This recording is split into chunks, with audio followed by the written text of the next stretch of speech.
ఆంధ్రప్రదేశ్లో మార్కెటింగ్ శాఖ వినూత్న ఆలోచనకు శ్రీకారం చుట్టింది. రైతు బజార్లలో కూరగాయలు పాడవకుండా కూలర్ల ఏర్పాటుకు సిద్ధమైంది.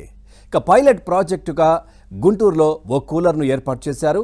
ఈ కూలర్ పనితీరు ఆధారంగా రాష్ట్రంలోని అన్ని రైతు బజార్లలో కూలర్లను ఏర్పాటు చేయాలని ప్రణాళికలు సిద్ధం చేశారు.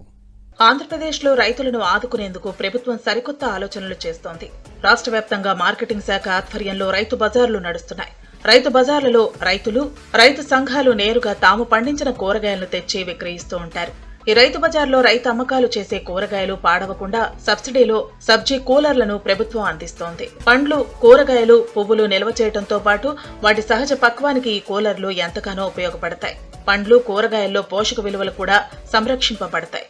త్వరగా పాడైపోయే టమాటా, దోస, క్యాప్సికం వంటి కూరగాయలతో పాటు ఆకుకూరలను 3 నుంచి 5 రోజులు ఈ కూలర్లలో నిల్వ చేయవచ్చు. వెంటనే పాడవని క్యారెట్, బీట్రూట్, ముల్లంగి వంటివి వారం పాటు నిల్వ చేయవచ్చు. ఒక్కొక్కటి 27 లక్షల రూపాయల విలువైన సబ్జీ కూలర్లలో 50% ఉద్యానవన శాఖ సబ్సిడీ ఇవ్వనుంది. మిగతా 50% రైతు బజార్లలో స్టాల్స్ నిర్వాహకులైన స్వయం సహాయక బృందాల సభ్యులు, రైతు ఉత్పత్తిదారు బృందాలు, రైతు సహకార సంఘాలు భరించాల్సి ఉంటుంది. ముంబై ఐఐటి నిపుణులు అభివృద్ధి చేసిన సబ్జీ కూలర్లను మహారాష్ట్రలోని రుకార్డ్ టెక్నాలజీ సంస్థ 100, 50, 25 కిలోల సామర్థ్యం గల కూలర్లను సరఫరా చేస్తోంది.